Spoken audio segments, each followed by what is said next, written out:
19, it is the 14th of October, 2007. Okay, tell me your full name that you were born with. That I was born with? Yeah. Okay. Annie Lois Denney, Denney.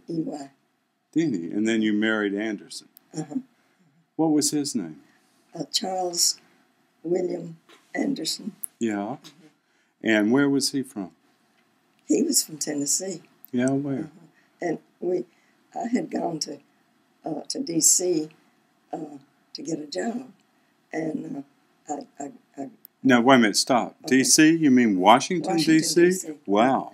Well, I had my course, my little Bible course in Huntsville, Alabama. Right. And that's where my sister was a nurse at the hospital there, and she nursed this Congressman Sparkman from Alabama came in with a serious problem, and she nursed him back to health.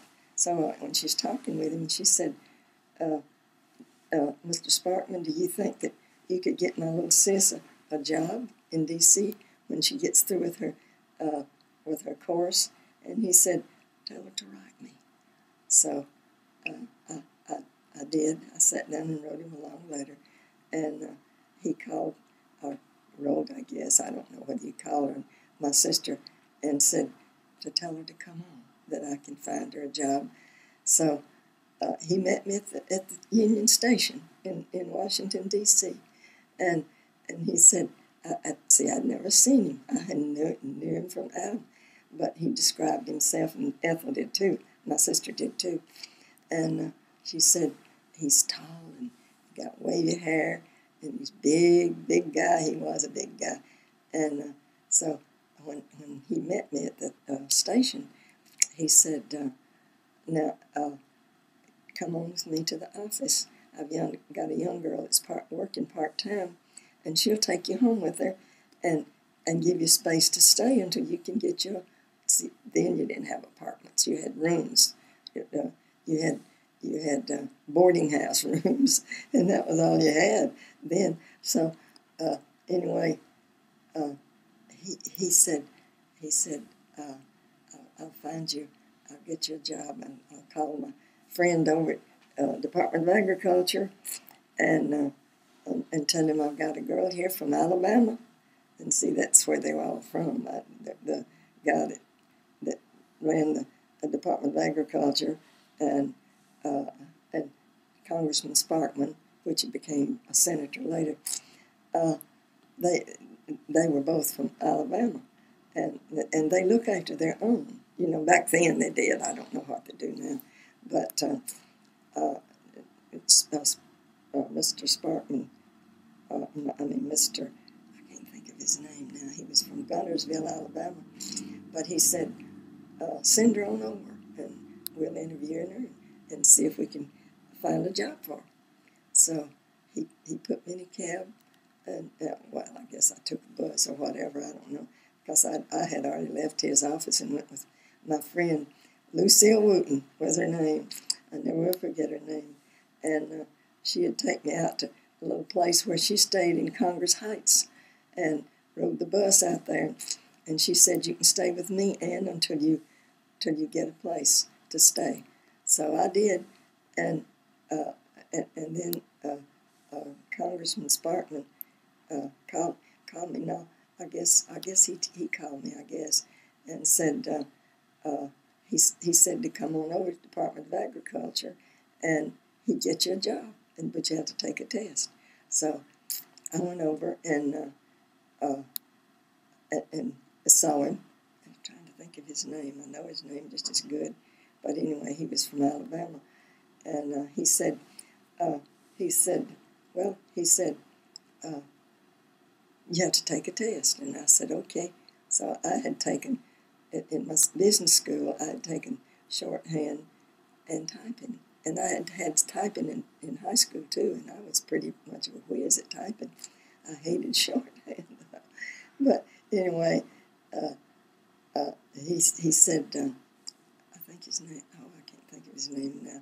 But anyway, he said, he gave me a test, or somebody did there at the Department of Agriculture, and I passed it, and he said, especially the typing part, because I was pretty much a whiz at typing, and he said, so we can use you, and he said, you come back, told me what date to come back, and pick up my job, start working for the Department of Agriculture.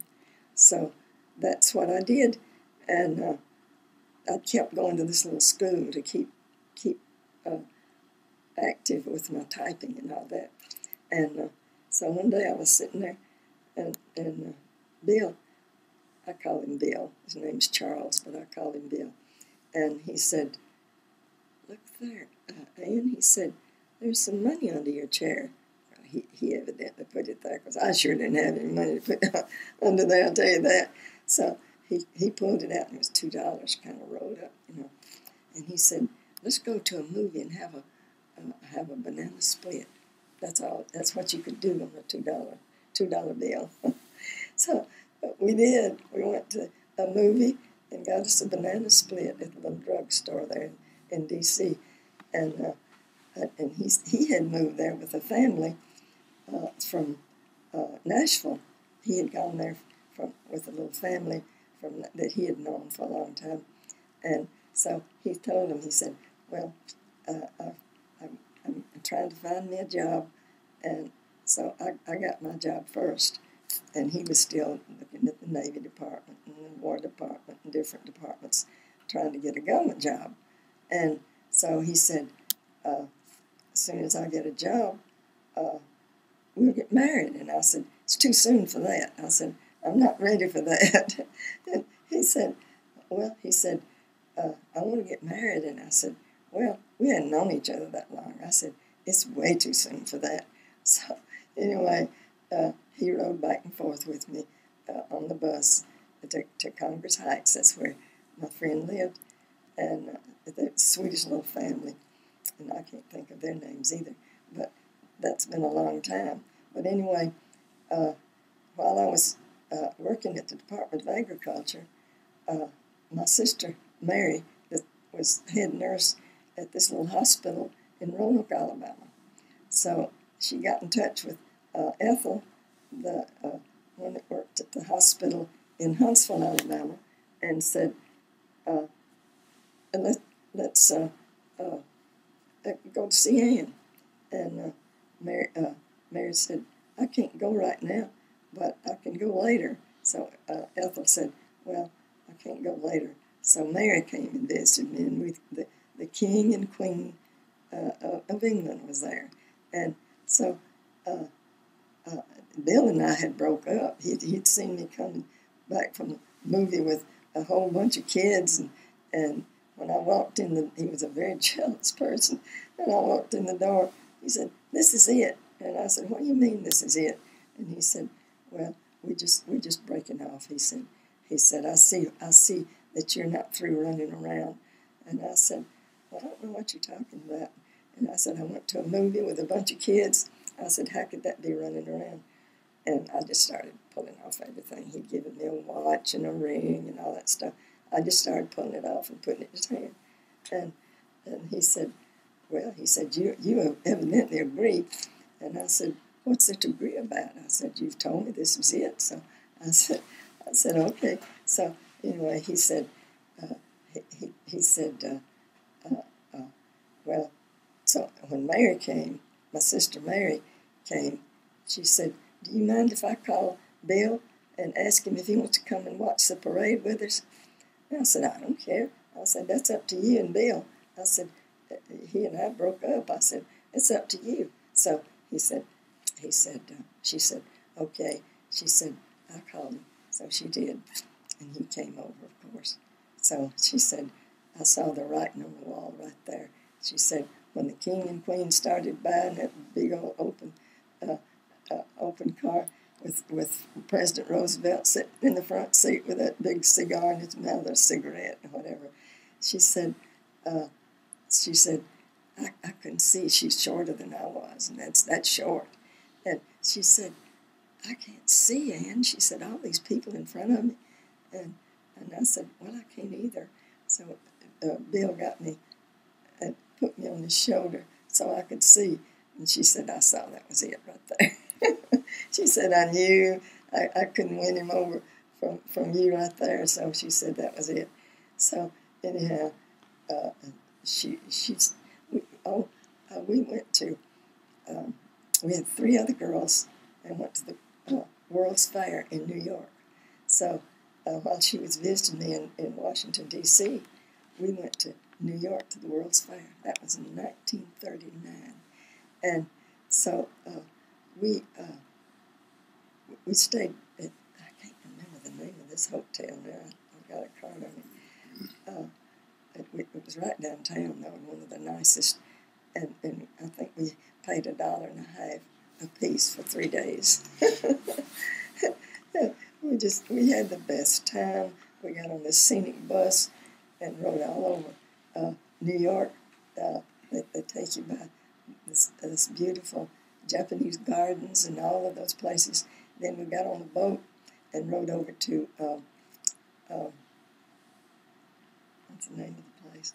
Over in the water, the Statue of Liberty. We rode over to the Statue of Liberty, and we just had a ball when she was there, and we went and I asked the lady that was head of the hotel. I went over and talked to her, and I said, we want to go to a nightclub. I said, tell me a good nightclub to go to. She said, well, the Cotton Club is nice. So we got us a cab and went over to the Cotton Club, 5 of us girls. And so Cab Calloway came out and saw us sitting there right in front of the stage. So he came out and sat down and talked to us. And I said, Cab, we want your autograph. He said, I'll do better than that. So he went back and got us all a picture of himself autographed. So I think I finally gave it to my oldest son on his birthday. And but we had a great time. We'd ride those. What is it that you ride that the doors close on you if you don't get on in a hurry? Subway. We rode the subways, and I said, "Man, I was the last one to get on, and they closed. I almost closed it on my suitcase. We weren't used to things like that, so anyway, it was. We just had the greatest time, though.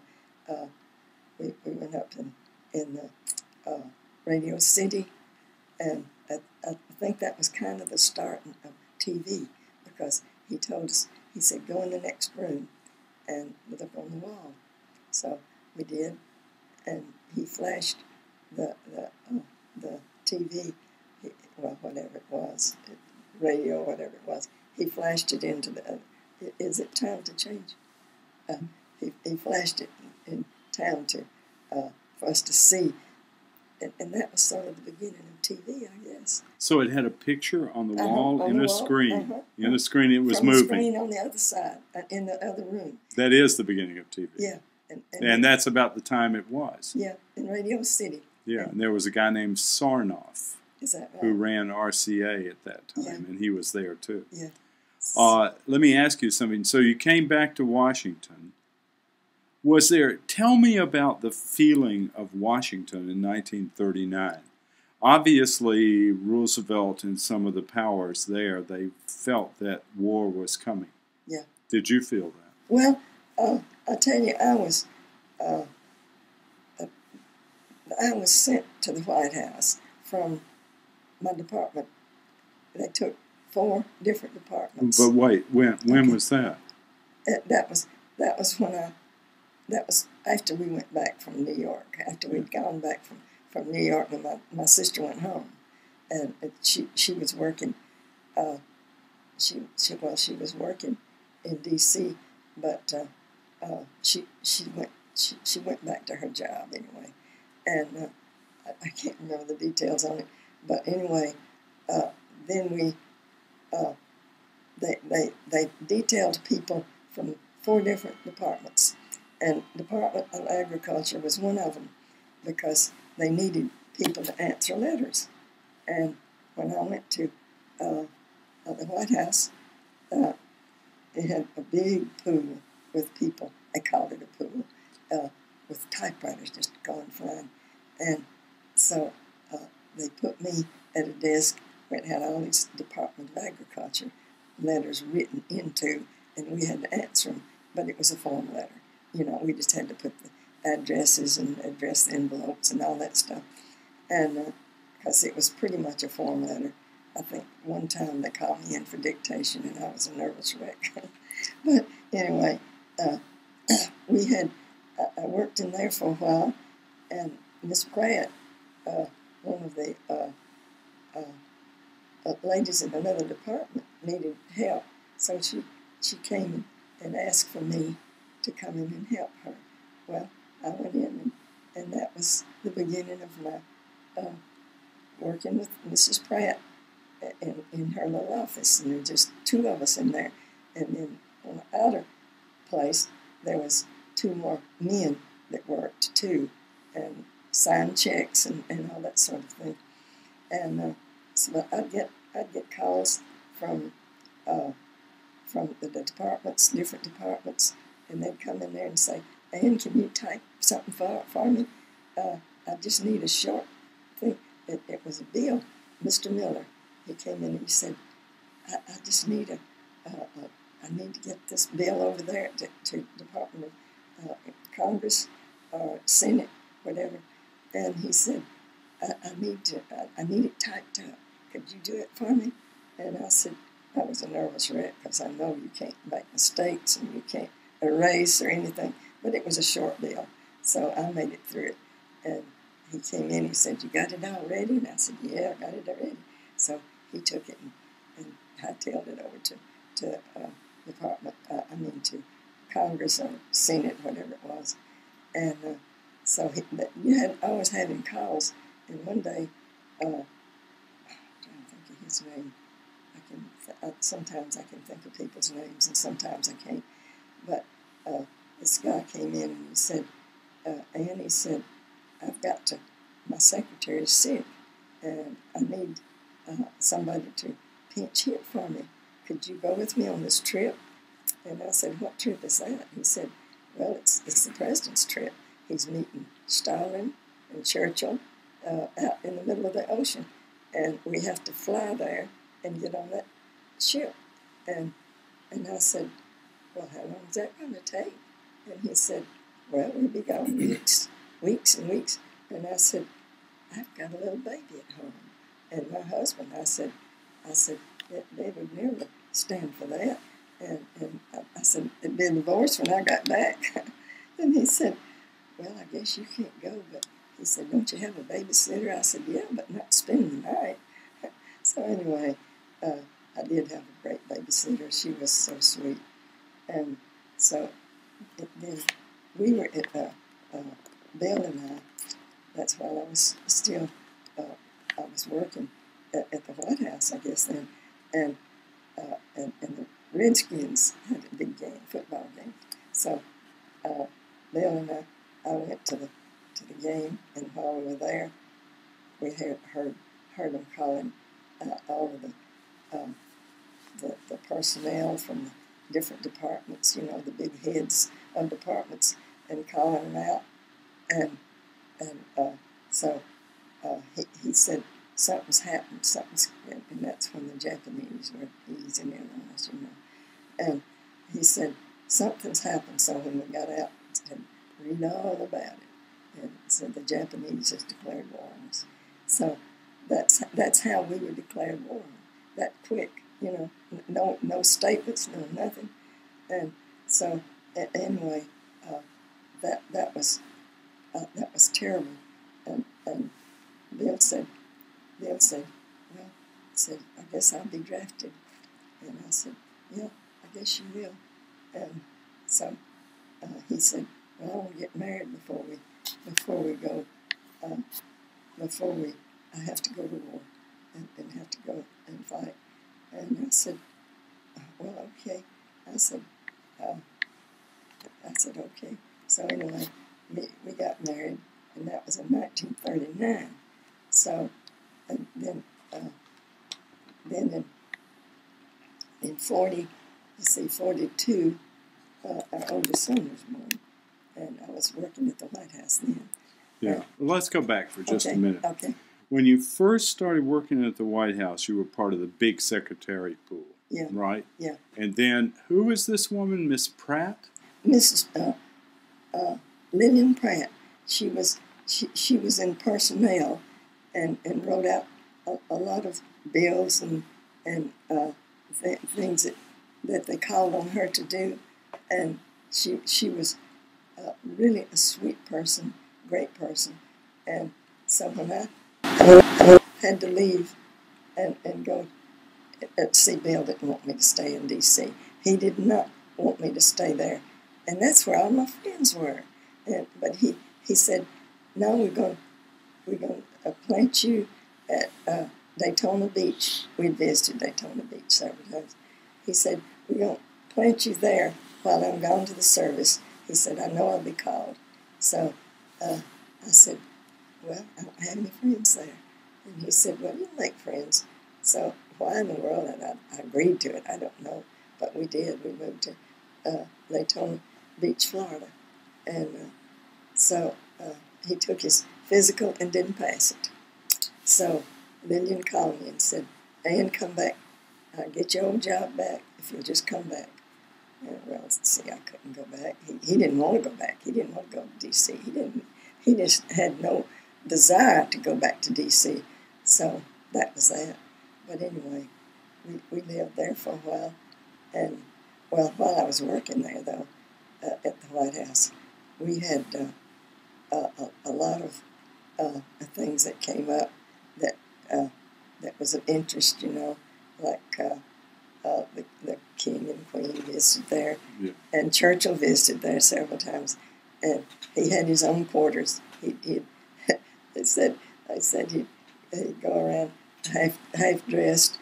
Now, of course, we didn't ever see any of that because we just worked in an office, and so I never did know anything about that, in any of his personal things. We didn't know anything about it, but it was really nice working there. Yeah, but listen for a second. Now, a lot of the stuff that was going on there was very secret. Yeah. You couldn't talk about it. You know, now you can talk about it. It's much too many years have passed. Yeah. All of that has now Yeah. been declassified. Yeah. Was there things that you saw about the war effort that you would like to talk about? Well, now look, first of all, you were there from 1939 to when? Well, actually, it was 1940, and then I worked there for 4 years. Till 1944? Uh-huh, yeah. And then you came down to Daytona? Yeah, we moved to Daytona. Okay. But let's go back a second. Okay. 1941, the Japanese declared war. Yeah. Pearl Harbor. What was your impression around the White House for that few months at the beginning of the war? Well, it was, like you said, it was very secretive, and they would make trips, like the three different ones, the three dignitaries of the, like Stalin and Churchill and all, and they'd meet and have these rendezvous and talk about the war and different things, how they could better do things, you know, in the war. And of course, Churchill and the president were real close friends. They were real good friends, and he'd have Churchill there to come there and spend 2 or 3 weeks at the White House. But it was very interesting to work there. You had a lot of opportunities, and you know, it was really nice to work there. Okay, let me ask you something. Did you ever run across a person named Harold Ickes? Well, I'd heard of him, but I never did know him or anything. But he was one of the president's. Well, I guess he was one of his close friends, and also I'm trying to think of the guys that moved in. He moved him in the White House. Oh, what is his name? I can't think of his name now. But he lived in the White House. He had a suite in the White House, and he lived there, but he was one of his close confidants and advisors, President Roosevelt's. And why can't I think of his name? I can just see him. I just can't think of his name. But what did he look like? Well, he had gray hair, and he was real slender, real tall and slender. And he had married, and his wife had died, and I think he had remarried later on. But he lived there. He had a suite there, because Roosevelt called on him a lot to handle things for him. He was real smart. And why can't I think of his name? I need Steve here. He can remember. Well, listen, there's another person I want to ask you about. His name was Cordell Hull. He was a senator from Tennessee and then Secretary of State under Roosevelt. Did you ever run across Cordell Hull? No, I didn't run across him, but I'd heard a lot about him. He was at a lot of the meetings and that Roosevelt had, there at the White House. Mm-hmm. He was at a lot of the, he depended on Hull for a lot of things. And Hull, her name came up a lot, but I never met him. I didn't know him. Mm-hmm. Did you meet Eisenhower? No, I really didn't. But you heard a lot about I'd heard a lot about Well, you him. heard that over the newspapers and everything. When he was, what about Patton? George Patton? Patton, gosh. He was something else. Why? He was, I think he was the one that wanted all the credit for the war. Wasn't he the one, Patton? I don't know. Yeah. Well, there was two generals. Did you hear this in the White House? No, I didn't hear that in the White House. Did you hear about Omar Bradley? Yeah, what's the other building that got bombed that right across from the White House? Oh, Pentagon. Pentagon. Okay, I had a friend that worked over there for one of President Roosevelt's secretaries, and they'd come across for the meetings and all, and we were just real close friends. In fact, she visited me when we were in Daytona Beach and brought a new husband with her. And I just enjoyed Margie Sawyer, and she was such a lovely person. But she'd come over with her boss, secretary, and he'd come over to the White House and meet with Roosevelt, and she'd be with him. And she was just a beautiful person. And but she was one of his main secretaries. And this was Secretary of Defense, or they didn't have a Defense Department then? They had the War Department. Yeah, War Department. And let's see. Well, he started President Roosevelt started a lot of places to build up, because everything had gone so down in the United States that he had started so, like the CCC and just all of these different places. And way back, Bill said that Roosevelt started so many good things. He said, I would have starved to death if they hadn't had CCC. I could go join that and go up in the Smokies and make some money.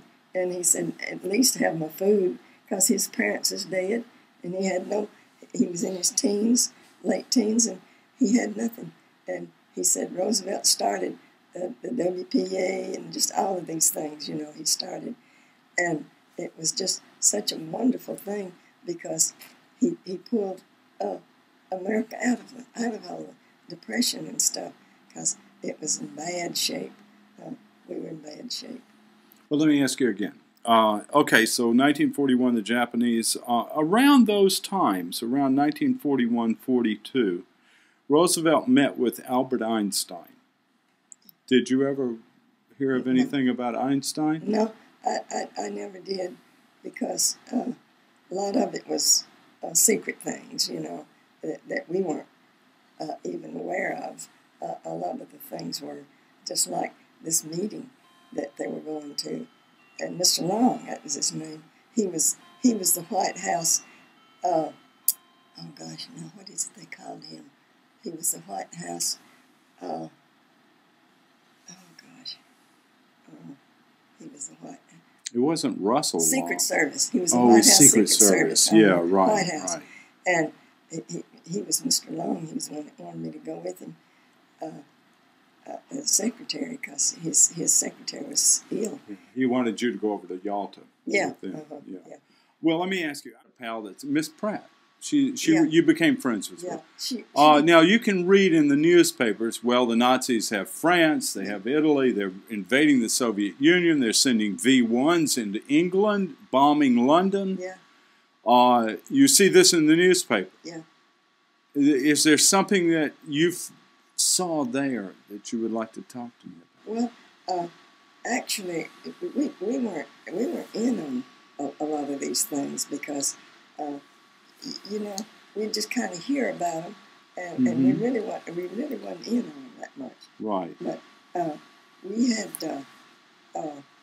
had friends that in newspapers and all that would call there all the time. Call the president, not us, but he called the president, and want to be filled in on all these things, you know. And he had meetings after meetings, the president did, and I mean, he was such a busy person, and that's after he'd had polio, and he had at Warm Springs, he went down to Warm Springs and spent a lot of time down there trying to get his legs back in shape, and he saw that he couldn't, and he said, so many people. He wrote his mother. His mother had plenty of money. She handled the money, and he said he either wrote or called her, and he said, Ron, there's so many people that need to get in here because they have no money, and he said, I want to buy this Warm Springs, and give them a chance, and let them come and have this experience that I have had, and he said, so I want to buy Warm Springs, Georgia. So she sent him the money, and he bought it. He bought, and then he didn't turn anybody away. He let everybody come there and do those exercises. And everybody that was there at the reception got to come through and shake his hand. And of course, Destinius was there. Everybody, the secretaries of all the departments were there, and it was a big party, a big dance. And Bill always says that they had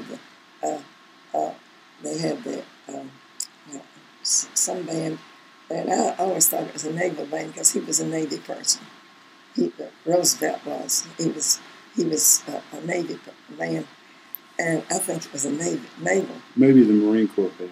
Yeah, that's what Bill thought. He thought it was a Marine Corps band, but I don't remember exactly. But it was a great party. It was. We got to go in and shake his hand, and Eleanor was standing by. But that's the first poinsettia that I'd ever seen, because I was right from the farm, you know. And she gave us all a poinsettia, and that was a beautiful thing. And she'd take us in different places that we'd never been in the White House and explain it to us, explain pictures on the wall and all those things. And she was a gracious lady. She made all these trips to see the soldiers when they were overseas and in trouble. She'd go and see them, and all different countries. She went everywhere, and she was just to me she was a gracious. She wrote a column every day for the paper. My Day, that's what she'd call it, My Day, and she'd write this column every day for the paper. I don't know how she had all this time, but she did. She was a very smart woman. She was very smart. One time, he couldn't go to one of the meetings that they had, and he said, but I can send Eleanor. And they said she just did a bang-up job. It was some big political meeting, and I forgot where it was now. But anyway, Roosevelt couldn't go. He was sick or something, and he couldn't go. So he said, well, I'll just send Eleanor. And they said she just made a smash hit. She got up and talked and spoke their language, and they said she was just a great hit, great hit. Let me ask you something. When you were in the White House, the vice president, when you went in there, was John Nance Garner. Yeah. And then, who followed him? Oh, I guess. Gosh, I don't remember. Must have been Truman, huh? Well, Truman came in on the latter part of it because he became. He became president when Roosevelt. He must have gotten elected in 1944 election. And then he ran again in 48. That's right. Yeah. Let me ask you about other politicians that you remember. For example, do you remember Richard Russell from Georgia? I remember the name, but or Strom Thurmond.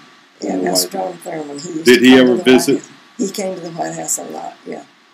He came to the White House. But we didn't never see those people. Yeah, well, Strom Thurmond was head of the Senate Armed Forces Committee, I think, at that time, but I'm not sure. But he was a senator from South Carolina. Yeah. How about Claude Pepper? Well, from Florida. Yeah, I don't remember much about him.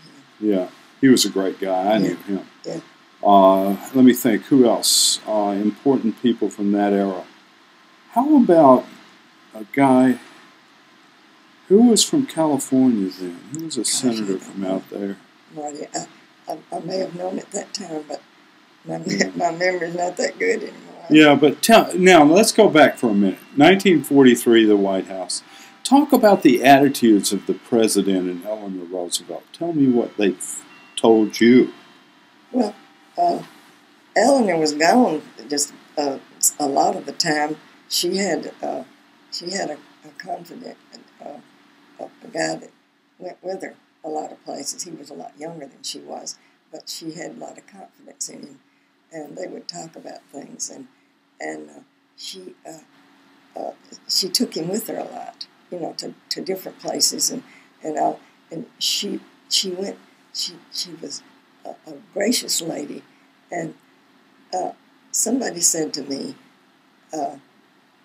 here at the villa, said, "Was Eleanor Roosevelt as ugly as she?" I said, "You wouldn't think of that. If you met her and knew her," I said, "you wouldn't think of the ugliness." I said, she was a gracious, beautiful lady to me. And I said, we never saw any fault on her. We never did. She was just always good to us. And she was good to the president. And she pinched hit for him on a lot of his duties that he had. I know this one in Chicago, it was a big rally, a big thing, and he couldn't go. He was sick, and he sent her. And I think I told you a while ago, she was a smash hit. They cheered and cheered after she got through with her little speech. And it wasn't long, but she just put things in their perspective, and she was good. But what I'm seeking here is, was the attitude that the president, it all starts at the top. Yeah. Was the attitude that you felt there positive, even though it was depressing? That here is, the Nazis have gotten over Europe and they've been the Japanese. It's depressing, but what sort of attitude spread amongst the people, the regular people at the White House? Well, everybody was very depressed about it but they just had confidence that the president would see us through, and he did in many ways. He got us through things that you wouldn't believe. He started so many programs, and we were in bad shape, really bad shape, and he just started so many programs that pulled us out of a lot of that, and he worked at it, and he was a smart man. He really was a smart man. But at one time, I'd heard this, not from the White House, but I'd heard this about him. They said that he went to visit, and this was mainly her job, Eleanor's job, to go to visit all the soldiers. And they said that he went in one place, though overseas, and he started visiting different people that had legs shot off and just different things. And they said that he pulled up his little pants that he had, and he showed them. He said, if I can be president of the United States, look what you can do. They said that's what he told the soldiers that he visited in this one place. She did most of the visiting. That makes tears come to your eyes. Yeah, I know. But he said, if I can be the president of the United States, look what you might become. You know, he showed him his legs, and that's usually unusual for him. He never showed his legs. Because he wore braces. And didn't. One time, I think his son was telling this, that he was supposed to make a big speech, and one of his braces came loose and fell to the floor, and then there he was. And they just got around him and so that people wouldn't see it and got it back on for him. But don't you know that was traumatic for those sons? That must have been a horrible thing for them. Did you ever know any of the sons? No, I never did. I knew his little dog, but he always was making jokes about his little dog. What was his dog's name? Fowler. What? Fowler, F-A-L-A. Talk about it. He said, one speech he said, you know, he said, I didn't like what y'all did to me, and I didn't like this and that and the other. And he said, but above all, Fowler didn't like it either. He was always making jokes about his dog, and he was a cute little dog. What kind of dog was it? I don't know. He was a little dog. I guess he had some kind of a name, but did he run around your office sometimes? No, he didn't ever go in our part of the White House. Yeah. Well, you all were in kind of a bomb shelter then, weren't you? Yeah. Well, it was actually, it was really on Pennsylvania Avenue. You know, the big avenue that goes, and our little office was. It had a trail that came from the White House, main White House, down to our little offices. And he had a big office down there, too. And then he had another office in the White House. But he'd come down there in mornings, you know, and do a lot of his work. And we'd see him coming, rolling down in his wheelchair, and somebody would be pushing him. And then he would have, or she would have, everybody, all the employees at different times, because it's a bunch of us, at different times to come to the White House. And she'd just take us through and show us all the places and the rooms and the pictures, explain it all to us. Mm-hmm. It was very interesting.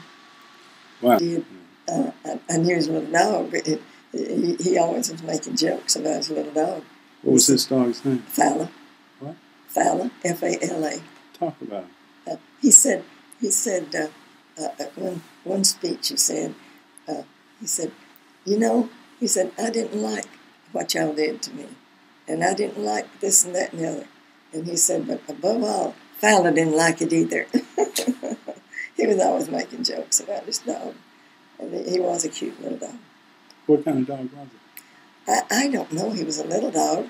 I guess he had some kind of a name, but did he run around your office sometimes? No, he didn't ever go in our part of the White House. Yeah. Well, you all were in kind of a bomb shelter then, weren't you? Yeah. Well, it was actually, it was really on Pennsylvania Avenue. You know, the big avenue that goes, and our little office was.